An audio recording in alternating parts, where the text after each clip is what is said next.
Comment doubler votre argent aux enchères immobilières? Salut à toi, ici Jean-Pierre d'Enchères Immo Club, ton expert dans les ventes aux enchères immobilières judiciaires. Je sais que le titre de cette vidéo fait un peu racoleur, mais laisse-moi t'expliquer sur quoi va porter cette vidéo. En fait, dans cette vidéo, je vais tout simplement prendre un cas concret où je te montre une personne qui a récemment réalisé une excellente affaire. Donc, cette personne a réussi à acheter un bien avec un petit budget en Île-de-France. Cette affaire lui permet d'aller chercher un x2 sur son investissement. Je sais, le défi est immense, donc reste bien jusqu'à la fin de la vidéo pour voir ce cas concret.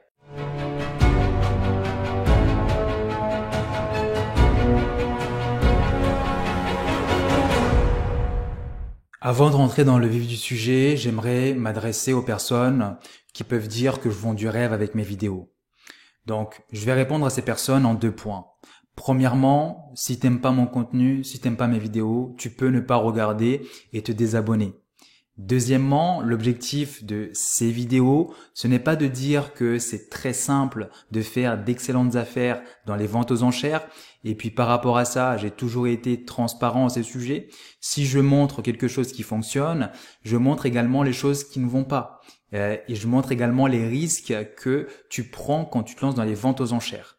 Et donc, spécifiquement ces vidéos où je montre des succès, c'est uniquement pour motiver certaines personnes qui souvent baissent les bras après 2 ou 3 échecs. Juste pour leur dire que il faut persévérer, il faut continuer, des bonnes affaires il y en a, et surtout en ce moment.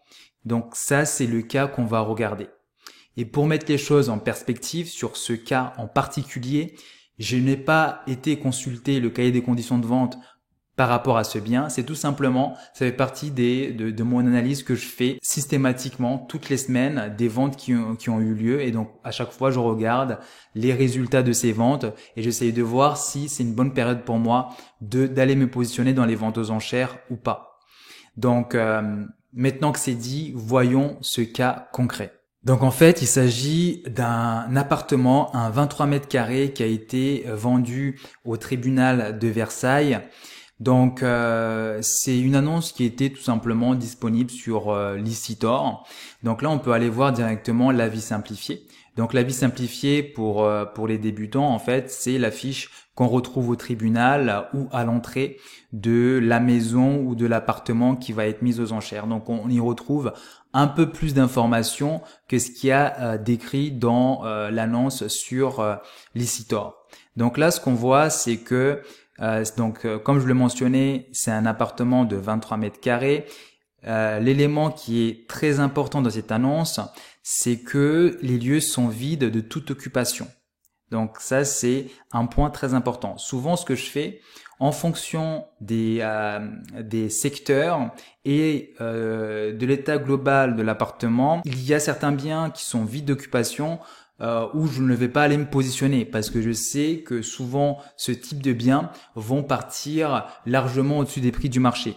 Typiquement cet appartement, je n'allais pas me positionner dessus parce que il ne correspondait pas à mes différents critères, et pourtant ça a été une excellente affaire.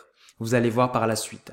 Donc, que nous dit, qu'est-ce qu'on peut lire sur cet avis simplifié? C'est que finalement la vente, c'est parce que il y a cette vente parce que la personne n'a pas payé ses charges de copropriété, parce que la requête de saisie a été initiée par le syndic de copropriétaires.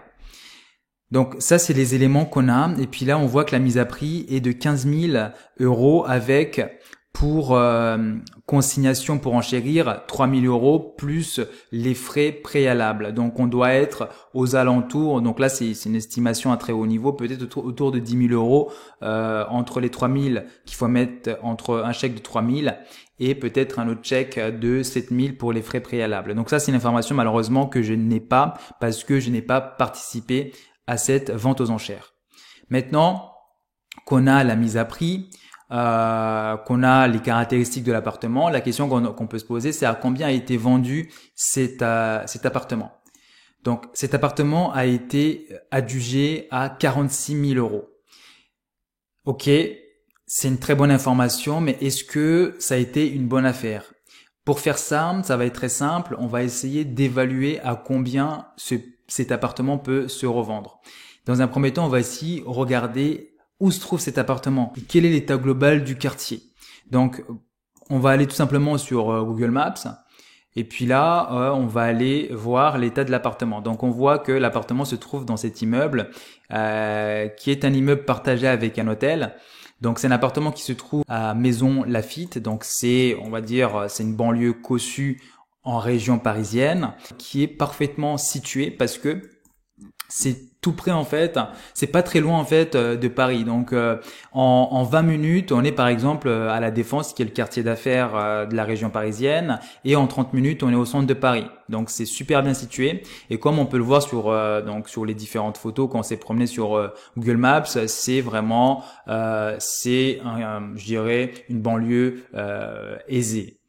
Puis là, ce qu'on voit, c'est que on est tout près de la gare. Donc l'appartement nous permet en fait d'être tout près de la gare, donc la gare de Maison Laffitte. Donc l'appartement est parfaitement situé. Donc même si j'ai pas été visiter cet appartement, même si j'ai pas consulté le procès-verbal de description, je peux essayer de déduire certaines choses. Donc là, je vois l'état global de l'immeuble. Je suppose que l'appartement n'est pas dans un état trop délabré. Donc là, ça veut dire qu'en termes de rénovation, il y aura peut-être pas beaucoup de choses à faire. Et donc là, ce qui est bien aussi, c'est que l'appartement est libre d'occupation. Donc vous n'avez pas à gérer une procédure d'expulsion, vous n'avez pas à négocier avec l'occupant, donc c'est parfait. Maintenant, voyons à combien se négocie ce type d'appartement. Donc là, ce que j'ai fait, c'est tout simplement, j'ai été sur Meilleur Agent, même s'il y a des moyens beaucoup plus efficaces pour estimer un bien. Donc ça, c'est des choses sur lesquelles on rentre dans le détail à travers la formation avancée Enchères Millionnaire Système. Si vous voulez un peu plus d'informations, vous pouvez aller voir sous la vidéo. Mais globalement, si on vient sur Meilleur Agent, on voit que le prix moyen au mètre carré dans ce quartier, on est autour de 6400 le mètre carré, donc ce qui est énorme. Et donc là, par contre, ce qu'on voit, c'est que l'indice de confiance est très faible. Donc ça veut dire que là, il faudra utiliser d'autres moyens pour estimer à combien on peut revendre ce bien. Donc là, maintenant qu'on a toutes ces informations, on peut déterminer à combien on peut le revendre et combien d'argent on peut mettre dans notre poche. Et pour faire ça, je vais utiliser l'outil que propose le site Enchères Immo Club. Donc je vais utiliser cet outil-là. Donc l'outil d'estimation de l'enchère maximale en fonction des frais d'adjudication. Donc là, je viens ici. Donc là, je vais saisir les différentes informations. Donc le prix d'adjudication, donc on a dit que c'était 46 000. Donc là, 46 000 euros. Les frais préalables, je les estime. Bien évidemment, c'est une estimation à très haut niveau parce que je n'ai pas eu accès à ce dossier, à 8 000 euros. Pour les honoraires d'avocat, on est autour de 1 200. Donc pareil, c'est une estimation. Pour tout ce qui est frais liés au financement, donc apport, caution, frais de dossier, pénalité de remboursement, etc. Pareil, c'est une estimation à très haut niveau de 5 000 euros. Ensuite, les charges, admettons les charges incombant au propriétaire, donc c'est tout ce qui est charges de copropriété, taxes foncières, etc. Donc disons que la personne va mettre 8 mois pour revendre le bien. Donc là, je prends vraiment le worst case scénario. Donc là, on serait donc les charges taxes foncières dans ces quartiers-là. Donc disons 2000. On va mettre 2000 à ce niveau-là. 2000 euros en tout. Au niveau des travaux de rénovation, comme je le disais, vu l'état de l'immeuble, bon après on peut avoir des grosses surprises, mais disons qu'on part sur des frais de rénovation, donc peinture, etc. à 1000 à 1500. Frais d'expulsion, il n'y en a pas, parce que tout simplement la personne, le bien est vendu vide, donc c'est excellent. Et là, pour le prix à la revente, donc j'ai fait un calcul simple. C'est tout simplement donc on a dit que c'était un 23 mètres carrés, c'est un 23 mètres carrés. Et donc ici, je vais multiplier par le prix au mètre carré. Donc là, soyons pessimistes, disons 6000. Au lieu de 1400, on va prendre 6000. Donc là, on est à 138 000 euros le prix à la revente. Donc là, je reviens sur l'outil. Je renseigne ce montant et là, je vais calculer la rentabilité de l'opération. Donc là, on voit que on va réaliser une plus-value autour de 70 000 euros. Donc, ce qui est énorme. Et là, le coût total de l'opération, Quand on dit coût total de l'opération, c'est tout ce qu'on a mis pour acheter le bien. Donc à la fois l'apport au niveau de la banque, les différents frais, le prix d'adjudication, etc. Donc au total, cet appartement-là qui nous a coûté, donc le prix d'adjudication qui était de 46 000, quand on rajoute tous les autres frais, donc là comme vous avez vu l'outil, avec ce qui vient avec l'outil en Charimo Club, ça vous permet de vraiment renseigner tous les frais, on arrive à un coût total de 68 464 euros. Et donc là, ça veut dire que tout simplement, on a doublé finalement l'argent qu'on a mis sur cette affaire. Donc parce que ça nous a coûté autour de 70 000 et là on ressort avec une plus-value de 70 000. Donc là, comme je l'ai mentionné, la personne a tout simplement multiplié par 2 son investissement.